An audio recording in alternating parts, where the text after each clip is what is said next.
열린교회 성도 여러분 안녕하세요. 이 시간에 우리 함께 쉬운 기독교 기본 교리 강의를 함께 하도록 하겠습니다. 오늘은 지난 시간에 이어서 이제 창조론에 대해서 함께 말씀을 나누고자 하는데요. 오늘은 창조의 특징에 대해서 몇 가지 살펴보고요. 그리고 하나님이 인간을 창조하실 때 하나님의 형상으로 만드셨다는 것이 어떤 의미가 있는가, 그리고 하나님이 모든 창조를 마치시고 안식하셨는데 그 안식의 의미가 무엇인지를 함께 살펴보도록 하겠습니다. 먼저 창조의 몇 가지 특징이 있습니다. 첫 번째 가장 중요한 특징은 모든 것을 무에서 창조하셨다는 것입니다. Out of nothing 이라고 이제 이야기를 하죠.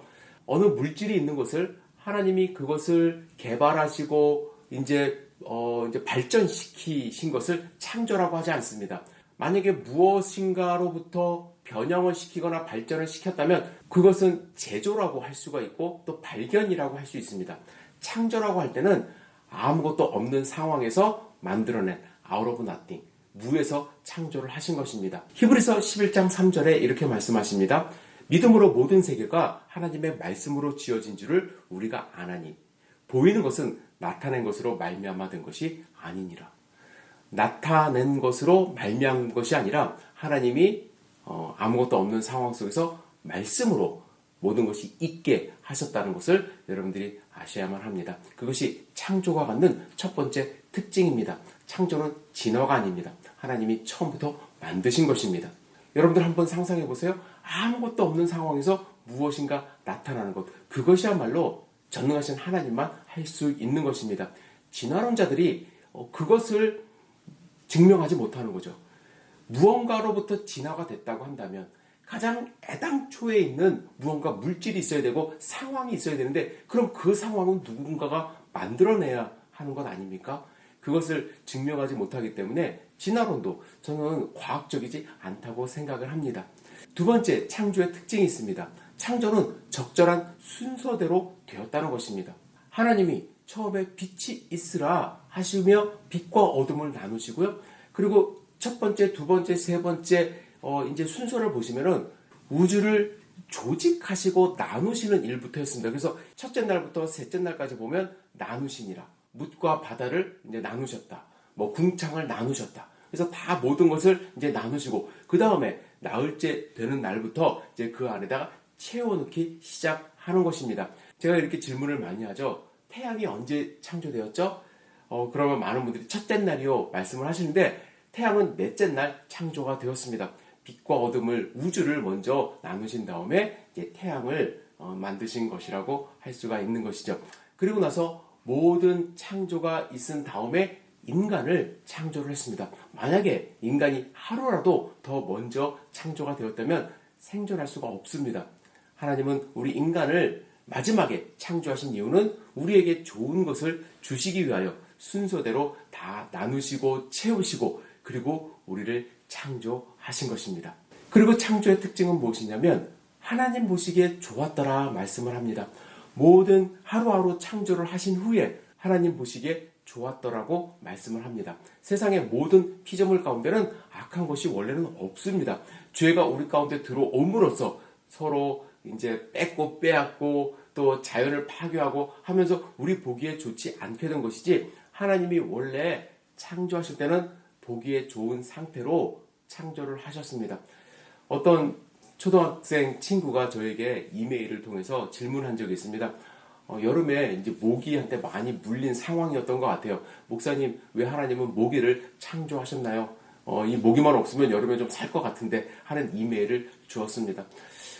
사실 저는 그렇습니다. 원래 하나님이 창조하실 때는 서로가 서로를 아프게 하고 괴롭히는 그런 관계로 창조하신 것이 아니라 죄가 인간 가운데 들어오면서 자연이 파괴되고 또 서로가 서로를 공격하는 그 공격 성향이 드러나면서 그러한 자연의 환경이 되었다고 생각합니다. 하나님은 원래 창조하실 때 우리에게 필요한 것, 우리 인간에게 필요한 것, 모든 것을 보기에 좋게 창조하셨음을 여러분들 잊지 마시기를 부탁드립니다. 그래서 창조의 특징 또 한 가지는 사람이 창조의 정수다.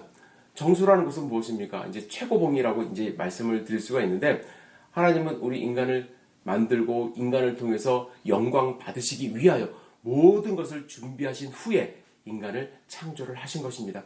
그리고 인간에게 생육하고 번성하고 다스리라는 축복도 주셨죠. 근데 여러분들 여기서 오해하지 않으셨으면 좋겠어요. 과거에 우리 조상들은 이 말씀을 오해를 해서 이 모든 것이 자기 거라고 생각을 했습니다. 그래서 이제 자연을 좀 파괴하기도 하고 또 짐승, 동물들을 이제 마구 노획하기도 하고 그런데 이 하나님이 우리 인간을 정수로 만드신 것, 최고봉으로 만드신 것 맞는데 동시에 다스리라고 말씀을 하셨습니다. 이 다스린다는 것은 그들도 자연물도 잘 살 수 있도록 관리한다는 의미가 있는 것이죠. 그래서 지금에서야 많은 기독교 세계관을 가진 사람들이 자연을 보호하고 이 자연은 우리가 받은 것이 아니라 잘 관리함으로써 우리 후손에게 빌린 것이다 라는 말을 하면서 환경보호에 앞장을 서고 있습니다. 이 자연, 하나님이 만드신 세계, 피조물들, 우리 인간이 잘 관리를 해야만 합니다. 그리고 인간이 최고의 정수일 수밖에 없는 것은 하나님의 형상대로 지음을 받았기 때문에 그렇습니다. 그러면 하나님의 형상대로 지음을 받았다는 것은 무슨 의미인가? 우리의 모습이, 외형적인 모습이 하나님을 닮았다는 것인가? 하나님은 원래 여러분 아시죠? 형상이 없으십니다. 그래서 외형적인 의미로 말씀하신 것은 아닌 것 같아요. 무엇보다도 우리 인간이 하나님의 형상대로 지음을 받았다는 것은 인격체라는 의미가 있는 것 같습니다. 왜냐하면 다른 동물이나 식물들에서 이 인격을 발견할 수가 없거든요. 지성, 의지, 정서, 감정, 표현하는 말 이런 것들이 하나님을 닮은 우리의 첫 번째 모습이 아닌가 이게 생각을 합니다. 하나님은 창조하실 때 우리 인간을 남녀의 모습으로 창조를 하셨습니다. 근데 여기서 오해하지 않으셨으면 좋겠어요. 하나님도 남성과 여성이 있다라고 제가 말씀을 드리는 거 아닙니다. 아버지 하나님, 성경에서는 남성으로 주로 이제 표현이 되어 있긴 하지만 저는 그렇습니다. 하나님은 성을 초월하시는 분이다. 그래서 하나님이 남성이기 때문에 여성은 이러한 이유 때문에 하나님을 닮지 않은 피조물이다라고 해서 이제 핍박받은 그런 때도 있었습니다. 하나님이 남자와 여자를 창조하셨다는 의미는 남자와 여자 모두 다 하나님을 닮았다라는 의미가 있는 것이죠. 그래서 모든 남자와 여자는 하나님을 닮은 똑같은 가치가 있는 피조물이라는 것을 아셔야만 하고요. 모든 민족이 똑같은 가치가 있는 것입니다.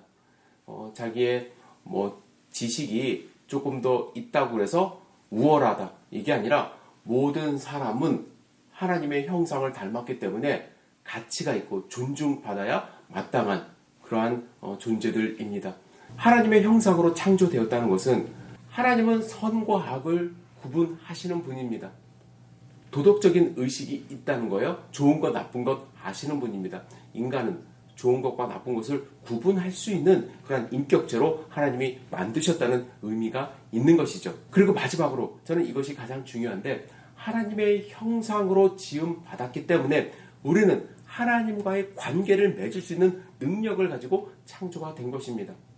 하나님이 동물들도 물론 사랑하시지만 그들과 관계를 갖지는 않으십니다. 동물들은 인간이 다스려야 될, 정말로 다스려야 될, 잘 관리를 해야 될 그런 피조물이고요. 인간을 하나님이 만드신 이유는 하나님과 관계를 갖고 우리가 하나님과 친밀한 관계를 통해서 예배 드림으로써 하나님의 기쁨이 되게 하고자 그러한 목적을 가지고 우리를 만드신 것입니다. 여러분들은 하나님의 형상으로 지음받은 분들이에요? 그러면 어떻게 해야겠어요? 하나님과 교제할 수 있는, 하나님과 관계를 맺는 그러한 삶을 살아야만 합니다. 하나님은 모든 창조의 일을 다 하시고 일을 마치셨다 말씀을 합니다. 이 피조물들 창조는 하나님의 완벽한 그러한 상태로 이제 끝이 났습니다. 하나님은 모든 일을 마치셨어요. 그리고 나서 무엇을 하셨나요? 일곱째 날에 안식하셨습니다. 여러분 하나님이 왜 안식을 하셨을까요? 하나님이 쉼이 필요하신 분일까요? 하나님은 전지전능하시고 능력이 있으신 분이기 때문에 아무리 일을 하셔도 스스로 피곤함을 느끼시지 못합니다. 그러나 일을 마치신 후에 일곱째 날에 하나님은 쉬셨어요. 왜 그러셨을까요? 저는 하나님이 우리에게 본을 보여주시고자 쉬셨다고 생각을 합니다. 그날은 쉼으로써 하나님과 교제하는 시간을 갖게 하시려고 일곱째 날은 쉬시면서 그날을 거룩하게 하셨습니다. 따라서 하나님을 따라가는 우리들, 하나님을 믿는 우리는 첫째 날부터 여섯째 날까지 열심히 일을 하지만 주일 하루만큼, 안식일 하루만큼은 모든 일을 그치고 하나님과 친밀하게 교제하는 그런 귀한 시간을 가져야만 합니다. 여러분들 돌아보세요. 우리가 하나님도 아닌데 우리는 주일날까지도 일을 하려고 합니다. 많이 돈을 벌려고 하죠.